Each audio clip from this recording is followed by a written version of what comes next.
So short IDs. And this is a thing I do. I learned this in college. A really good professor, Dr. Moses, did all this. So let's look at this really quick. Before we get to anything else, let's talk about short IDs. And I will put this up here, but what I do is I will give you a little list. I'll put this on Teams. I'll give you a list of that term. So on that review list from I gave you yesterday, it has things with asterisks. These are things that I will use for choices for short IDs. The Revolutionary War, which we'll talk about today, or the Declaration of Independence, today and tomorrow, I have 4 examples from its philosophy. So I'm going to actually include a couple of those. And I'll give you choices for short IDs. And this is, I would do one of the ways I test quickly. You have to write, and it's great, just a great system that I stole. I didn't steal. I'm passing on the brilliance of this to you. And so, short ID, there is no topic sentence. Now, even though this is a building block to an essay, and in an essay, you need a topic sentence. In this, no topic sentence. Just start out. Also, the term you're identifying must be in that opening sentence. Now, I will include this, and I know you're very smart, but you might want to jot this down because I do not want you to forget. Because I will explain it, because I know it'll be new a couple of times, but after that, I'll get annoyed about to keep explaining something over and over again. Now, what is it made of? It is 3 to 4 sentences. 3 to 4 sentences. The first 1 or 2 sentences, and the reason why I leave it vague, you might be able to get this in 1 sentence, but you're graded on this. So you have 2 sentences. A quick summary. What, where, when. Don't make up a date. If you don't know exactly the date, put down 1880s. Don't say the Declaration of Independence was written in 1941, because you don't know, you just made up a date. No. If you're not sure, put down 1770s, even though you better know when the Declaration of Independence was written, 1776. 1 sentence example. Oh, wait, let's go back to this. So get information down. I know you're not going to get everything, but think about what are the most important things. You think about what has the long-term impact. Think about in terms of what kind of things about this will make it important down the road. Next, give an example. Be specific. A person, like a person who did this, or an event, a place. Usually event or person are the biggest ones, but something specific. What happened, or a specific person that did it. And then lastly, 1 sentence. Why is it important? Why? What did it lead to? What is the effect? So you think in terms of cause and effect. This led to this. That's why it's important. And this right here, this sentence is the meat of the whole thing. That's what we call analysis. And to be clear about it, you're all very smart. I know each one of you can remember the basic elements and write it down. But that's not enough. Any Yahoo could do that, to be honest. You probably could do better than most. The big thing is here. What did it lead to? Why is it important? This incredibly important event like Bacon's Rebellion, that's a racist. It's a big deal. And remember what I told you when you think about terms or events that happen, it's not enough just to know some trivial detail. Okay, this is a little bit more than trivia, but still it kind of basically is. Related to something. Related? Well, first off, makes it easier to remember. Secondly, it makes it more interesting. You get connected to things, start seeing, wow, things are starting to fit together. But also, this is critical thinking. This is the definition of critical thinking. This is a thought process. If you do it enough, this connected to something else, it becomes easier to understand how events work. None of us in here, as far as I know, can predict the future. Anyone? And if you can, talk to me about it. Because I just saw this morning that somebody just claimed it was a mega Powerball lottery ticket. They bought it in some little convenience store in a suburb of Chicago. You might know how much they won? Actually, they split it with somebody, so they have to split $1.5 billion. They're taking a lump sum, so they're going to get like 770 million. So if you know any, if you can't predict the future, talk to me. We'll figure out a way to split that lottery. If you can't, like most humans, there's only one place to look if you want to predict the future, and that's the past. And if the past is nothing but trivial little events, like a couple like little bits of trivia, as you know, good. Nothing. Comes a story. But if you have the process of knowing what it led to, you could use it to match how people think and feel and kind of guess the future. And I'll tell you something else. Most people can't do that. They're more than smart enough. People are really smart. They are. Most people are really smart. They have incredible skills. They just don't think. Don't be the person who, as I've told you twice now, believed that on the Snapple label was slave ships. I'm going to do it one more time. Can I do it one more time for you? I was so good at it twice. Don't be that person.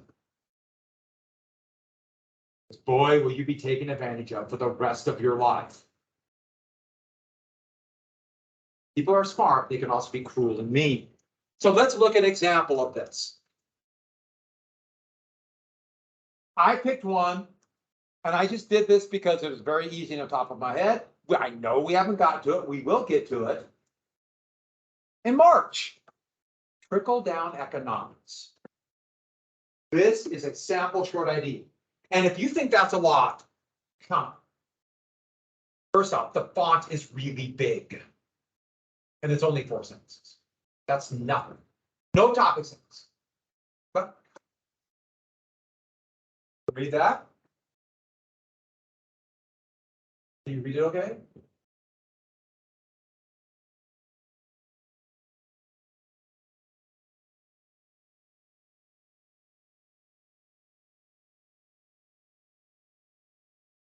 So, very simple. Pretty detailed. I have when. I put a lot of information in there. 2 sentences. Next, the example. Tax cuts geared to the very wealthy. Next, what happened? Massive inequality. Some people said that led to the Great Depression. Trickle-down economics. Also known as conservative economics. And that's it. Very simple, very basic. And that right there is a building block of a long essay too. So if I do short IDs, boom, you can whip these out, 3 to 4 sentences. On the AP exam, they have something called a short answer question. Some of you know what I'm talking about. What is a short answer question? You basically have to do 3 of these. That's it. That's all. Yes, there's a lot of writing on the AP exam. In a long essay, we use generically, there'll be some variation, but generically a 5-paragraph essay. So the first paragraph is your opening, the last paragraph is closing. Opening, we'll talk about what you need. Closing, there's a few things, but that's the least important paragraph in a timed essay. You don't have time. Unless the assessor is a jerk, that's not a big deal. But then you have 3 body paragraphs. That is a body paragraph. It's the building block of an essay. All you need is a good topic sentence to relate back to to the prompt in what we call a thesis. Some of you know what I'm talking about. I think you've all done thesis. Is it thesi? Thesis. I like thesis. Yeah, thesis, you're right. But I just like saying thesis. I like wall rhyme. But relate it back. And what's important in an essay? Now here, you've got to relate it, what it led to. This in an essay, you relate it back to your thesis. That's the only difference. But other than that, 3 of those, that's 3 body paragraphs. You've basically done the main elements of an essay. So we chunk it up into pieces. You can do that skill. Now, I'm not a big fan of talking about writing an essay, but you're the ones who have to do it and be assessed. So make sure you get this. I will have some sympathy down the road, but if you don't have this skill, you will never really get the skill out of it. But I know you can do it. Smart, You understand the school. In fact, part of the reason you're here is you get that stuff. You get studying and learning.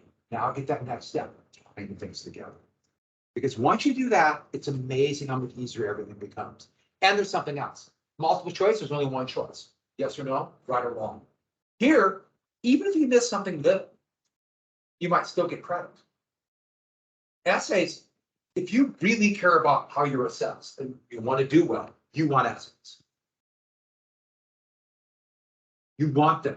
Yes, it's more work, but you want them because you write what you know.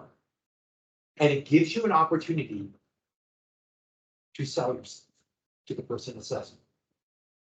Look how much I know. It allows you to give me a reason to give you a good grade, whoever might be down below. Multiple choice, you put down A and the answer is B, you miss it.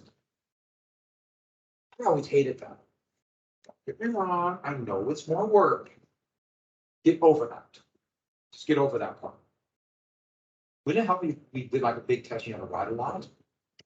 See, it would become easy. So in your semester final, it's only these. It's 20 of them. It's a lot, but that's all it is. All right. So any questions on that? I will post this on Teams. I think I already did yesterday. But I'll post it if you want to take a look at this. I'll remind you again, but on Tuesday, I'll give you this. Boom, you learned. Yeah, it's one of these things I remember complaining about it in Dr. Moses' class. Because I've done long essays, we haven't really anybody just clarify it. And he made us do it. And semester test, midterm test, I hated. Semester test, I loved it. It was just, yeah, my hand got tired, but I loved it. And on that happy note, let's get to here. Oh, Declaration of Independence too. Oh, Matt, you guys have to turn in the map. Okay, I want to make sure your name is on it. Is there anything we could not find on the map? You don't have it done? Just give it to me in the next 2 days, okay? It's back of the packet. Yes. Okay, I forgot name. So I don't. Now, technically be late, but I'll tell you what I'll do, since first time, if you come in, get you before school, I will mark it. Huh? Before first period, sound good? Is that too much? Are you here for first period? No. But get it to me in a while. Late, it's 30% on. Get it to me, okay? Before. Yes. You have your map turned in? Yeah. Okay, quick go. All right. I know you just have to deal with it. There's 1,000 things right here.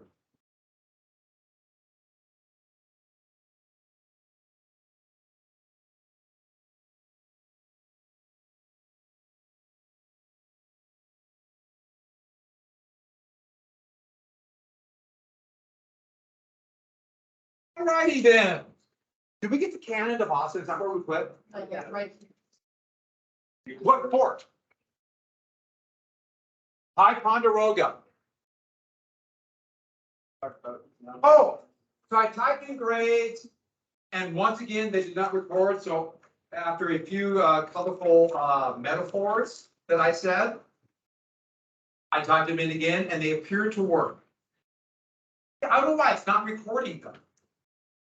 It just, I know I hit save, and then I went back. Okay, I got out of the program, went back in, didn't save. I think it's there. And so on your own time, you'll check. Just make sure I got it in there. And if I accidentally put down, I know I have to check if I'm not great at proofreading on a computer screen. If I make a mistake typing it great, just let me know. And I'll be glad to ignore you. No, of course, I'll change the grade. No, it's not a plot against you. Just let me know if I make a mistake typing it.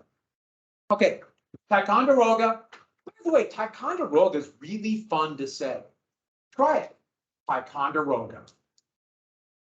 Try it. See, aren't you happy now? Ticonderoga. It's a great name for children, right? Little Ticonderoga, come here, Ticonderoga. Where's Ticonderoga? And somebody third period said, hey, you could use, it could be short, or Ti could be short for it. No. What fun is that? Ticonderoga. And what person ordered the cannon to go to Boston? Arnold. I should add cannon, that's plural. It's one of those like deer. Even though I've seen people write cannon, so it's cannon. And so we got Boston, they got surrounded. What else? Oh, Continental Congress. What was that petition they sent back to Britain saying, hey, we'll come back? Yeah. Declaration of rights, or what is that? Yeah, rights and grievances. So first, they made the Declaration of Rights and Grievance, but what was the petition they sent there? Olive Branch. Yeah, the Olive Branch petition. So they're waiting for that. Cannon from Ticonderoga. Boston is surrounded by militia. Who's the new commander of the Continental Army? Yeah, Washington. And so let's go and finish this right here. So with that, once the cannon came there, oh, and remember the map I drew? Were you still kind of overwhelmed by that, my cartography skills from yesterday? I don't blame you. I kind of am too. But once they got cannon, and they put him right here in Dorsetshire Heights. So I took this picture and kind of turned it, but do you notice how I was pretty close? And that's memory. The British had to leave Boston. Now, the Washington's men couldn't hit anything, but they dug another fort. Like, what was the battle that was right here? Yeah, Bunker Hill on Breed's Hill. And the British couldn't afford to get them out. Any ships going by the guns could be hit, and Gage decided to evacuate. And when that happened, it turned into, well, it was Howe actually, a massive victory. There were no British soldiers left anywhere in the colonies. There was a few militias like in Virginia that were loyalists, but that's it. And the British tried to take Charleston, South Carolina, and failed. And so they're gone. They're all gone. And to the colonial point of view, they're like, we won. They ran away. And then that right after this, the proclamation arrived. This was the king's non-answer to the olive branch. They ignored it, and he laid out what he thought of and the punishment for those people in Philadelphia or Boston. Proclamation of the king for suppressing the rebellion. Suppressing, but my favorite is God fave the king. Well, with that, he said they will all, they're all traitors. Every single one is a traitor, and they will be punished under English common law. Now, English common law, he did not say British law. He said English, which means medieval law. What happens to traitors? No, he didn't write this out, but they all knew what happens to traitors. What happens to traitors under medieval law? Anybody want to guess? It's a process. There's a process of punishment. Yes. Eventually. But we got to build to that. So what's the first thing? They're hung nearly to death. Rope around a beam, and they pull them up so their toes are just on the ground. So they just hang, and they eventually can't stay like that anymore, and they collapse and they go unconscious. Then they let them down, so they catch their breath, and then hang them back up again. So let them go through this horrific torture a little bit, and then they take the rope off and they put them on the rack. Anybody know what the rack is? You know? Yeah. Huh? What is it? So like a long table, arms tied, legs tied here, and what else? Yeah, so they have you're laying on a table, arms and legs attached here, and they have the legs attached basically to a little, to a pole with a crank, and they slowly crank it and pull your arms. So it stretches you. That's how you get taller. And if you have a bad back, it kind of pops that back. The problem is then it keeps going.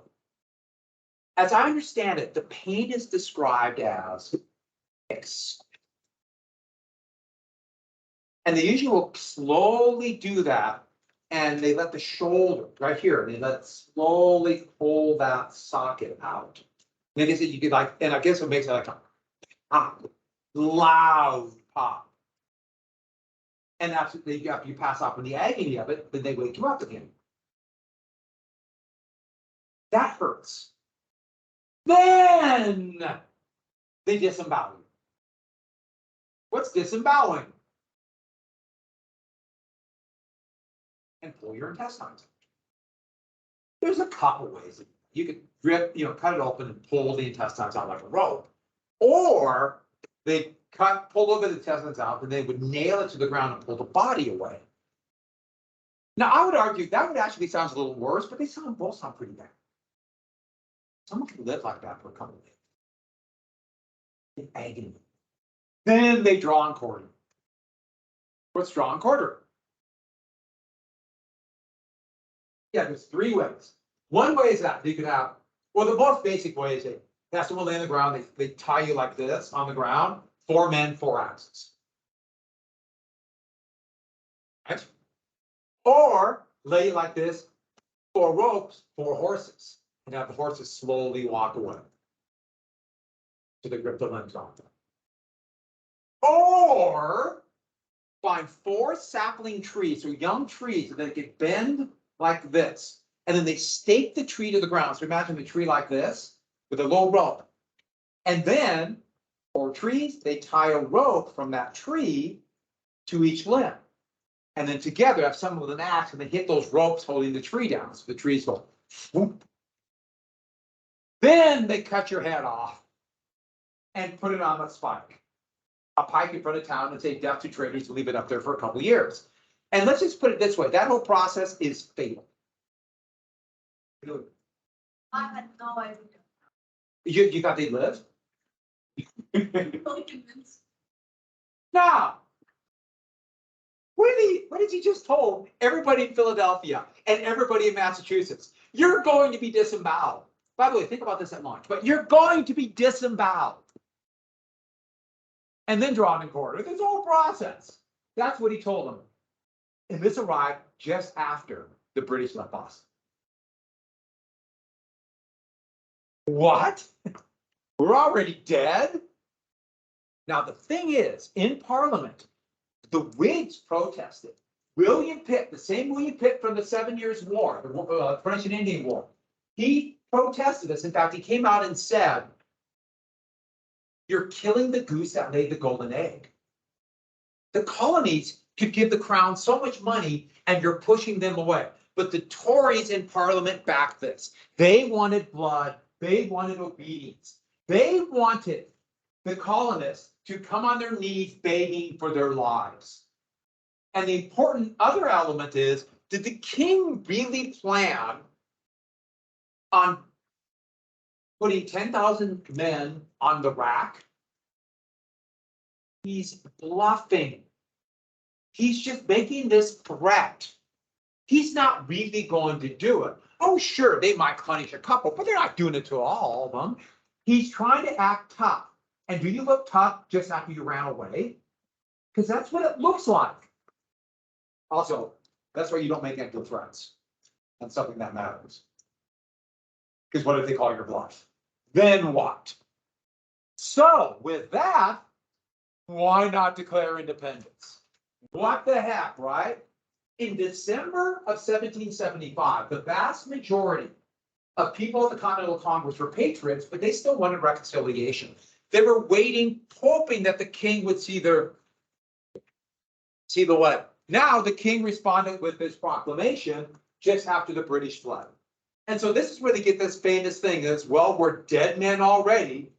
He said they're gonna disembowel us for just showing up in Philadelphia. And there's something else. If we do reconcile, This is what patriots were saying. We'll reconcile what was the law that gave this land to be administered from the colony up here. And the Quebec, we won't get our land. Land! You notice I made the font bigger each time? That's my artistic kind of, pretty impressive, right? Let's see what it looks like back here. Look how the land gets bigger. Isn't that beautiful?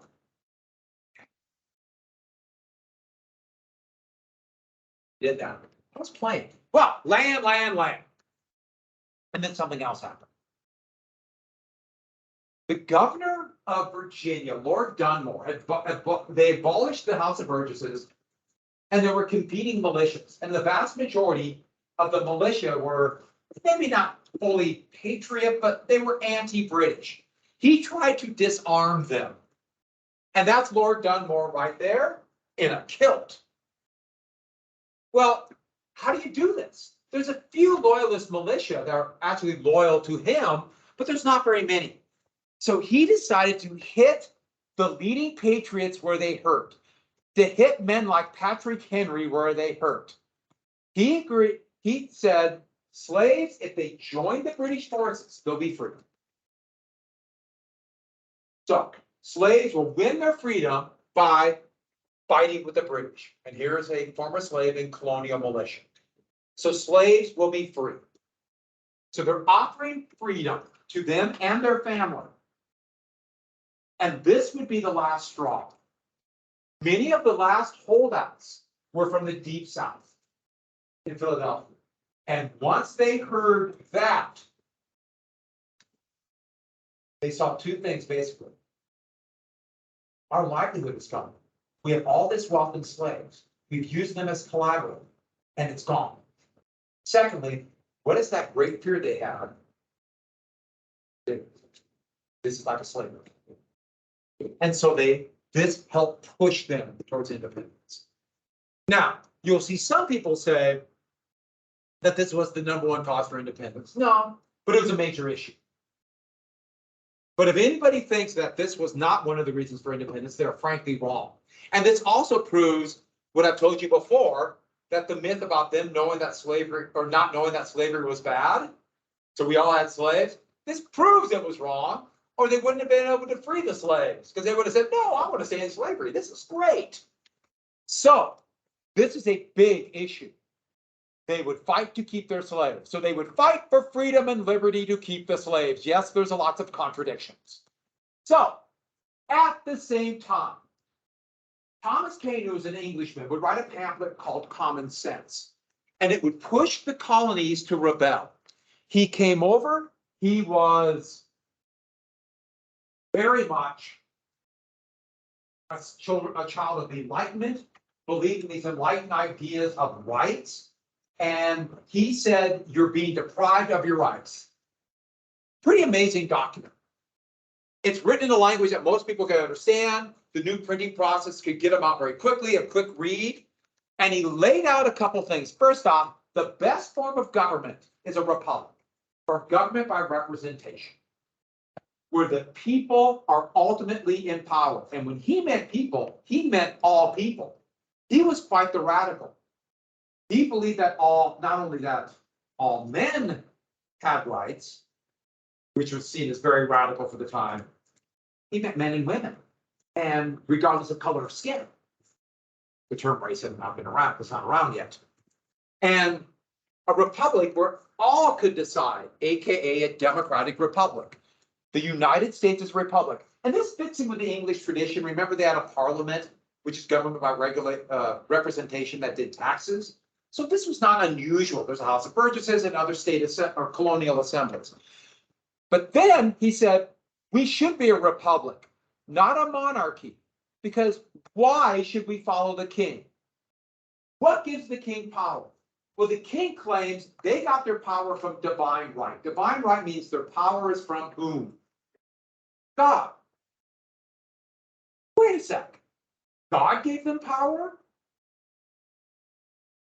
No. Kings got power because years ago, their descendants were a bunch of thugs who took power and demanded taxes. So we laid out that whole thing. Why do we follow King George III? Because of luck of birth for him. He just happened to be born with a father who was king. What makes him better than anybody else? He did nothing to become king except be born. Why is he better than me? Or anybody else in the colonies? Or why should we follow an inbred fool like King George III? Which, when you think about it, that's a darn good question, isn't it? And people could understand that. And why should there therefore be some people on top because they were born to wealth? He pushed for an egalitarian state. And the literal term they used was leveling, or leveling between the classes. So to get rid of the vast gulf, not near as big as today, but the vast gulf between the very wealthy and everybody else. Just because you're born with wealth does not make it better. What should matter is what you do with your own skills and abilities.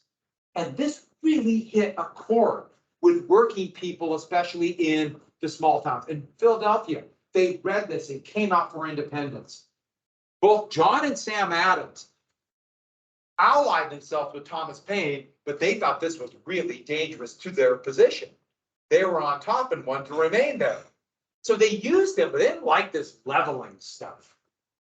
And after the Revolutionary War, leveling would become like a craze in these new states where people have rights and make decisions. We'll come back to that idea. Really great piece of work. But while this is going on, in Philadelphia, there might have been people wanting leveling, pushing for independence. And most of the people that were patriots in some way, it's really a civil war.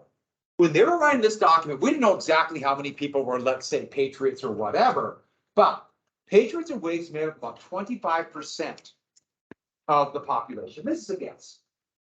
Now, and for separation, that still might be autonomy. I mean, it's a clear minority. The vast majority of people were not patriots. It's kind of amazing when you think about it, how revolutions can work with a minority. But one thing good about a minority, they know what they stand for. The loyalists are kind of all over the place, maybe a third of the population, around 30%. John Adams, looking back, would say it was a third for, third against. He's probably wrong. Especially in the beginning, there were more loyalists. But the loyalists were spread out. And they might be loyalists for different reasons, so they don't ally. The vast majority were neutral. Don't think of them being in the middle. It's more complex than that. But they're just trying to live, AKA just survive, trying to get enough food for that day, to feed their family, to find shelter, to find heat. It's not their fight. They just want a stable government. Well, sure, if you ask them, maybe they might say they're loyal to the king, they might say they want rights, but let's be honest, whatever. They're like most people to this day. We had a very big turnout in the last presidential election, and still 40% of the population, voting age population, vote. And so that's okay, most people are here. So that's the fight. Who can win these people over? Who can convince them? The loyalists, our position is better for your security, or the patriots? Or more importantly, which one's a bigger threat? Which one are going to come through and take your stuff? So that's the fight for the neutrals. Everyone got that, put a star, so that's the fight for the whole war. That's part of the reason why the Declaration of Independence would be kind of important, even though nobody guessed how important it would be when they wrote it. So by May of 1776, they're already talking independence. Those who wanted to stay in the Union, but were stay in the Empire, were kind of being marginalized. But they needed a document, the Declaration of Independence, not just to justify this. They really wanted this idea that we have good cause. We are not being trivial, but at the same time, they need allies. They have to convince countries, specifically what country?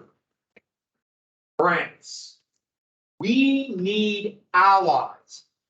So they picked a committee of 5. And here they are. The first two are two of the most famous patriots. John Adams would become very famous, even though Adams was really hard to work with. He's really flighty, very emotional, very up and down. And then the most famous man in the colonies, Ben Franklin. Now, Franklin went to England as kind of an informal ambassador 10 years before this, and he felt he was snubbed. He was snubbed by London society. And that slight burned to, it kind of smoldered to a raging fire of hatred. And so by 1776, he wanted independence. Remember what I told you when you snub somebody or somebody has that resentment, they feel slighted, how it builds?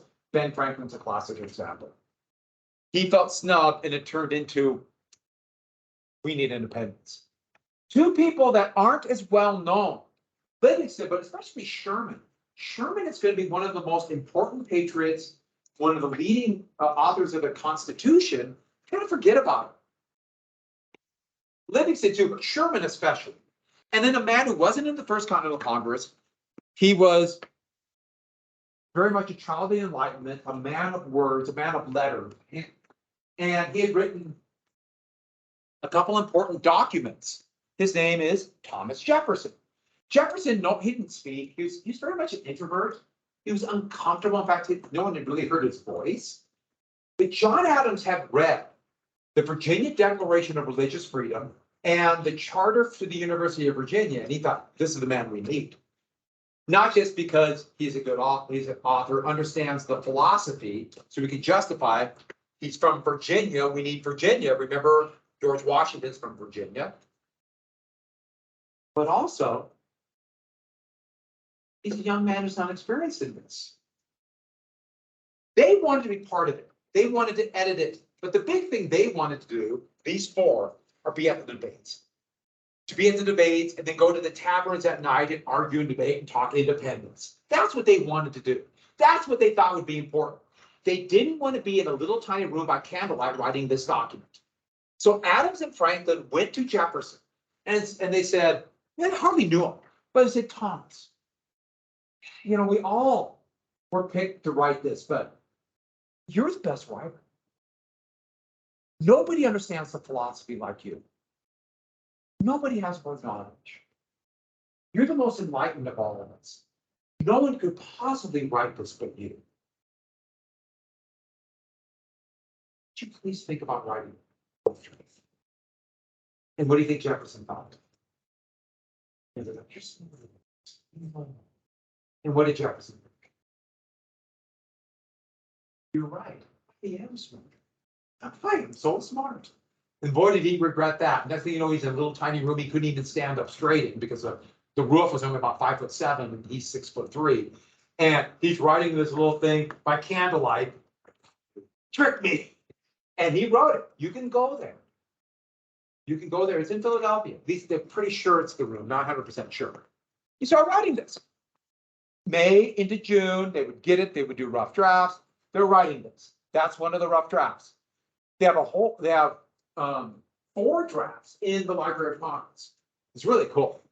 You can look at it and see where he crosses out, wrote something new, a little caret. Sometimes there's different handwriting. You see the other of the 4 members coming in to write it. It's a team effort. But Jefferson laid out the basics. So that's why we consider Jefferson the author of the Declaration of Independence, even though he's not the sole creator. And one more thing. Jefferson, for the rest of his life, is going to say, I wrote the Declaration. This is mine. I did it. Did you know I wrote the Declaration of Independence? It's on his tombstone. It's everywhere. When the French Revolution began, he said, that's my revolution because I wrote this. So Jefferson would take the credit for it. And there's where they wrote it. If you've been, who's been to Independence Hall? A couple of us, if you get a chance, 3 of them, it's really cool. So you go there and you have to buy a ticket and they have it by times. So you sit out and wait for your time to come and you go. And so when I went and I took this picture, I'm standing at this little railing, there's people all around me. My wife and I got in line. Same day I broke into the Army Museum and we're waiting and we thought, come, we got a small group. And they said, can't remember the teacher's name, but they said, okay, bring your class. And next thing you know, there was a 5th grade class joining us from some little suburb in Philadelphia. So I had all these little kids. Then I went in there and I thought, no. Because you know what's gonna happen. These kids are running around, they're at the gate. And there became a young boy in that class. I grew to know. His name was Jeremy. How come I know his name? Because the teacher and the aide were constantly yelling, Jeremy, Jeremy, stop that. Jeremy, get back over. Jeremy, get your hand off that. Jeremy, don't touch other people. Jeremy, Jeremy. I grew to hate Jeremy. It just everywhere was Jeremy. Jeremy was in front of me hiding from the teacher. I said, move, Jeremy. But I had an interaction with Jeremy. He was literally, that was after I took that picture. So that's why 2 things. First off, I'm sorry to anybody named Jeremy, but I don't trust you anymore. But secondly, that's why field trips can be dangerous. Moving on. And they would finally declare independence. It's amazing how in a month and a half it went from to gotta do it. And they voted by states. Richard Lee would make a resolution. Now he made a resolution a couple months ago. But they finally voted again, and this time with the workings of Sam Adams behind the scenes and all these people, they voted for it. Now, on the first, they got 8 states. Each state got 1 vote. So all the representatives from each state would come together and they would come up with 1 vote. It's called caucusing. But that's on the first. But eventually they got 12 and 1 abstained. Independence. And that's how they declared independence. And what day is Independence Day? The day the Continental Congress declared independence and created the United States of America. What day? July 2nd, 1776. Independence Day. The day the United States declared independence. A day that John Adams would say will be celebrated throughout time if the country survives. And a massive celebration. The problem was the document wasn't ready to write. Wasn't ready to sign. They didn't have it done yet. They had come up with a basic draft, they had read it in Congress, and they were making the corrections. In fact, the handwritten document by a scribe would not be ready for a few weeks after this. But they came up with a handwritten document, and it would be ready 2 days later. And that's why on top of it, it will say July 4th, 1776. Now, they put it on a handbill, and if you look back here, that is a copy of the handbill.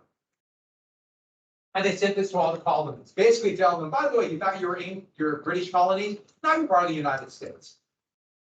1 person signed it, very big. The president of the Congress. President just means the guy who beats the gavel. That was John Hancock. So John Hancock. And then later on, when the war started going very badly, literally the next month, everyone else signed it. Now, if you go to the National Archives, they have that document there. They have Declaration of Independence, they have the Constitution, and when I was there, they have rotating documents. When I was there, it was the Emancipation Proclamation. Every night, they go down into a bomb shelter. And it's supposed to withstand a 15 to 20 kiloton atomic bomb, which is a bomb the size that was dropped on Hiroshima by the United States, August 6, 1945. Now, to give you an idea of context, the missiles here around Missouri or around Great Falls, the Minuteman III intercontinental ballistic missiles, there are 100 of them, and they each have 100 kiloton. So they're not big enough to stop. They claim that's the original Declaration of Independence. But then I walked out, and there was this guy on the street, he was really honest. And he said, hey, I got the original. And I knew it had to be. How did I know? It's the original 1776 lamination. So you know it's the real thing. And this is a bullet hole right here from the War of 1812. So this is the original Declaration of Independence. That guy would not have lied to me. He told me the original Constitution too. I mean, where did $2? So I have a pretty good deal. So here's the original. John Hancock signed it. And a story that would be made up about this, it's probably apocryphal, made up, but it sounds good. That if I'm signing my death warrant, I want them to see my name. and then later on, the other people signing.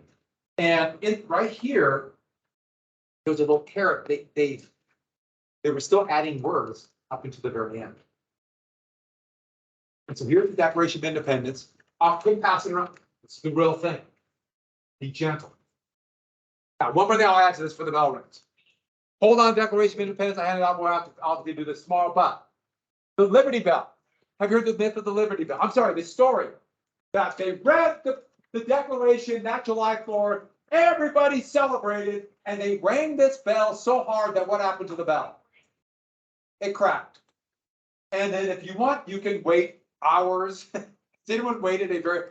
I got there in 5 minutes. You did? But I know people had to wait 3 hours. Oh, you have Oh, I connection. got straight through when I went. Really, you locked out? I waited about an hour. And yes, there's a picture of me standing there like an idiot, so I'm not going to show you that one. But is this true? No.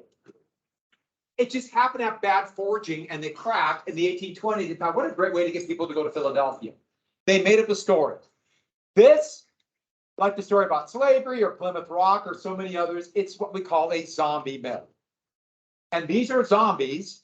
Why do we call them zombies? Because they don't die. And this is from one of the greatest movies, because it's the worst movie ever made, Plan 9 from Outer Space from 1959. That's vampire. Okay, so it's so bad, it's wonderful. All right, last part about this, most signed afterwards. So tomorrow we're going to go through the philosophy. And the philosophy, so pay attention up here. The philosophy is 3 parts.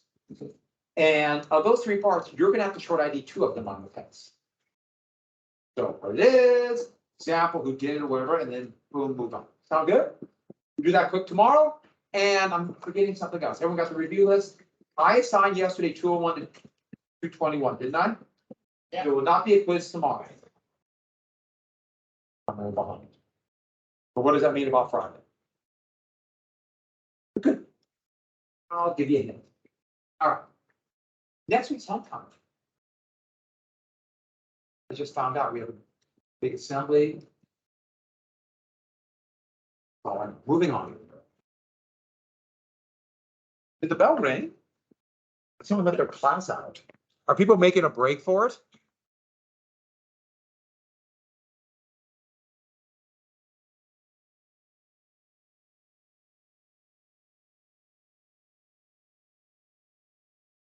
Wait a minute. Are they good? Yeah, pretty good. Yeah, edible. See you tomorrow. 16 grams of protein. Yeah, Are they, and they're not bad? pretty good, yeah. Well, that was a kind of looking Got for. white chocolate. That sounds good. I don't think. That's why we have our colors. Yeah. When they first started the school. We can color back in 1974. When the coaches was meeting every single island, so. We're brown and gold. Oh, really? Yeah, my mom plays soccer. Oh, cool. Wyoming does it better though, their colors are better. Huh? Makes sense. Yeah, and then the brown isn't quite as, and the gold is not quite as yellow, and the brown's really. It just looks better looking. But whatever, it's fine. Have a good week. You too. What a week. Have a good night. I want to week and it's only Wednesday. Yeah, so I'm gonna be done.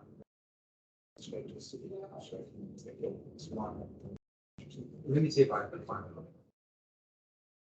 it. It's way up south, but I kind of want to do it. And if we do it, it's going to be literally another one of the. So you can do it. So I can do Dan or really quick. Just remind me. And everything you need me on the board, you'll get it. There'll be no thing that was. I'm afraid.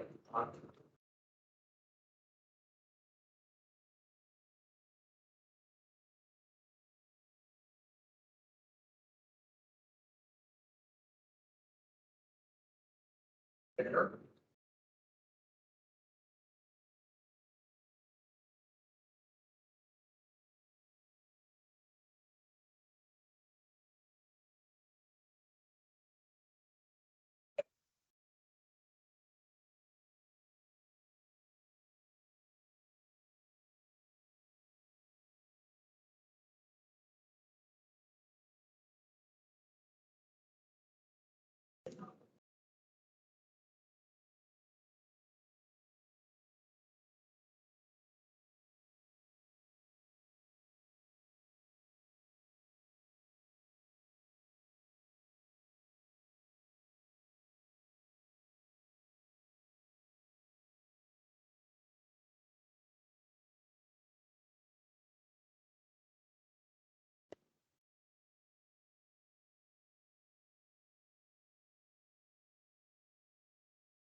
It's, these ones, I want everyone to get 100%.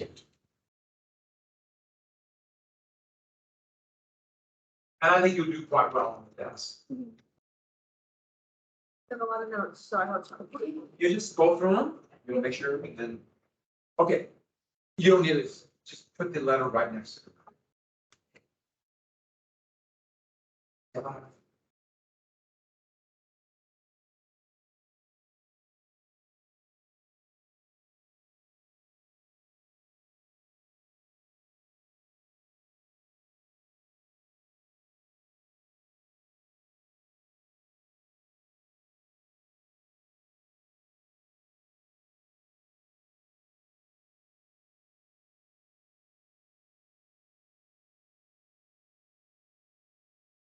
That didn't work.